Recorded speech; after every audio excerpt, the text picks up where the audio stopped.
wéy leen di gën a abonné ci chaîne YouTube bii di Syndicalisme TV, la télévision du moment bi leen di jox mboolem xibaar yu wér te wóor ci à temps réel. dal leen ak jàmm ñu xëy taaxaan yéenekaay naka xëy tàmbale kook enquête yéenekaay mi wax ne naka fi mu toll nii monument ba daanu na. Aliou Cissé naka jóge na ci boppu équipe nationale yéenekaay bi ne moom Aliou Cissé moom ne placé na Sénégal ci carte football mondial maanaam Sénégal yóbbu na ko foo xamante ni si benn entraîneur mosul ko faa yóbbu moom Aliou Cissé ni ki démb nag la tàqale ko équipe nationale gannaaw bi contrat am jeexee waaye naka gaañ renouvelé ko moom Aliou Cissé moomee tàggatoo na ni ki démb ay ñoñam nag ñamu doon ànd ak booba ak léegi bokk na ci ñoom Sadio Mané ak ñoom Kalidou Koulibaly ku nekk yónnee ko bataaxal di wane nag confiance bi nga xamante ni si moom la amoon ci ñoom ak liggéey bu mucc ay bi nga xamante ni si moom El Tactico jot na koo def ci réew mi yéenekaay bi nag moo ngi wax di xalaat dèjà nag ki nga xamante ni si moo ko war a wuutu moom Aliou Cissé moomee nga xamante ni si li tawoon Sénégal fi ci naka ci ay at yu bëri muy dàpp ci digg gannaaw moo di Coupe d'Afrique des Nations Aliou Cissé moo ko indil Sénégal waaye nag ci jamono ji Habib Beye Omar Daf Pape Thiaw Youssouf Dabo yéenekaay bi nag xëy na ab laaj nee na ana ci ñooñu rek kan moo ci mën a remplacer ki nga xamante ni si moo di Aliou Cissé ndax Aliou Cissé moomee ak lu ko waaye munti wax yéenekaay bi nag defal na Sénégal loo xamante ni si Sénégal musut koo am booy xool ci statistique rek Aliou Cissé kenn mënu ko reprocher dara waaye nag yéenekaay bi ne fi mu toll nii Sénégalais yi doyal nañu sëkk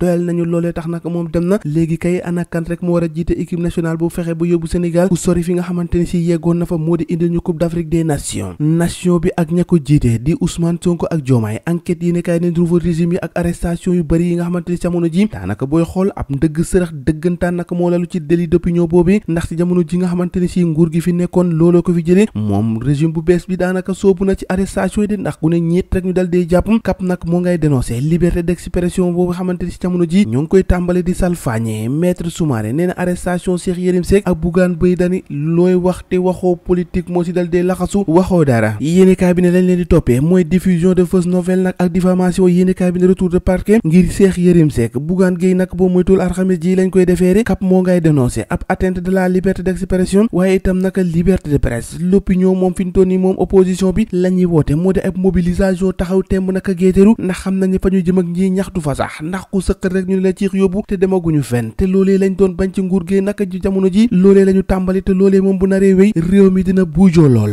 tribune yéene kaay ne gannaaw ba Bougane Gueye Dany constaté nag li nga xamante ne si moo ko ŋàññi ci ay chiffres yu sox Ousmane Sonko dal dee wax yéene kaay bi naka ne tribune nee ne Bougane be benn tànkam moo nga ca prison ba waaye nag jàpp na ne mbir moomee daanaka dara tegul ci yoon de jaay doole dëgg moo si dal dee laxasu laas yéene kaay ne arrestation de Bougane yéene kaay bi ne machine répressive bi ne moom jàpp leen ne fi mu toll nii moo ngi dox bu baax a baax de ndax booba ak léegi nag gaa yaa ngi tepp di jàpp ak a tëj Seydi Gassama di àddu ci biir yéenekaay bi nee na ministre de la justice nag moom dafa war a instruire parquet bi mu arrêté na poursuite yi nga xamante ne si daanaka moo ngi koy def te daanaka boo koy xool salfaañe ak yelleefu nit ñi dong la waaye tegul ci dara boobee jamono l'observateur yéenekaay ne boo moytu nag yet bi dina dellu si waat nag ndax li ñu gis nag fi mu toll nii daanaka jëmul kër de ndax jàpp keeg nappaate geeg jaay doole gi fi mu toll nii nee na cooboy te daanaka booy xool loolee rek lañ doon bañ yéenekaay bi ne boo moytuwul gaañ yi dina jëlaat yet bi nag fi mu toll nii jàkkaarloo gaay de Sud Quotidien dikkaat ci ubbiteefu classe yi nee na ab rentrée boo xamante ni si am na ay sas ay waar yu bëri yoo xamante ni gars yi war nañ koo matal doomaay nag moo ngay annoncé création d'un conseil supérieur de l'éducation et de la formation Pape Mbaye Marie Sylla nag la mu xamle mooy secrétaire général bu CELS nee na nag mënuñoo am dal ci wàll feek nag amuñu ab dal ci wàllum politique mënuñoo espérer am dal woo xamante ni si dina yëngatu ci wàllum jàng yéenekaay bi ne fi ñu toll nii loolee ngir rek politique bi mun a dal Siley Gorbal si mooy président bu CNEPS moom nag la mu wax nee na il faut que ku nekk joxante loxo ñu boole doole yi ngir mën a am njàng mu mucc ayib yéenekaay bi di kan na ci gaal googu nga xamante ni si moo defoon fanweeri néew naka bu ñu deewoon ci géej gi yéenekaay bi ne ñetti nit nag jàpp leen ba mandat de dépôt leen nag bokk na ci benn jigéen boo xamante ni ki démb moom i teg nañ ko loxo jàpp ni nag moom moomee tamit ci mbir mi la bokk ci ñi nga xamante ni si ñoo sooke boobee demu gaal bu gaal googee mujjee lapp si géej gi naka bu ñu bëri ñàkk seenu ko bakkan ay waaye nañu wax ci liy jëmale réew mi kanam ni ñu son nañ bàyyi politique bi mbir maa ngoog ñoo ko déggandoo jàngeen jëf ba ëllëg